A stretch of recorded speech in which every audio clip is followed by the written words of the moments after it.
everyone! Today, we're gonna have a food tray reviews again. So, today po is bumili ako ng bread sa isang bake shop.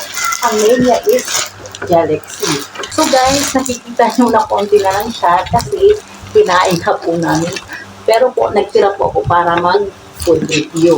Ito po ay nabili ko sa halagang 65 peso. Ingredients daw nito is flour, refined sugar, fresh buttermilk and cheese, butter, oil, purified water, yes, calciums, iodine salt, steamer vegetable seasoning. So, ito is from GVP Bread King Food Corporation. So, ito ay cheese bread. Ganito siya, guys. Ganyan siya, guys. As you see, ganyan siya. Ganyan ang texture. Super lambot ko to, guys. Super lambot. Tapos, nandito yung cheese niya. Nakalagay dito yung cheese. So, titikman natin, no?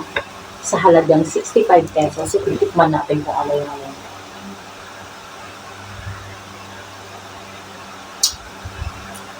Soft siya. Hindi siya matamis. Malalasahan mo talaga yung cheese. So, para sa akin is swak na swak to. Sulit na sulit. Sa halagang 65. Tapos, marami na siya. Kita nyo ito, guys. So, ang food rate na ibibigay ko dito is from 1 to 10 is rate 7.5. Okay, guys. Yun lang po. Hanggang sa muli. Please like, subscribe, and share our YouTube channel. Thank you!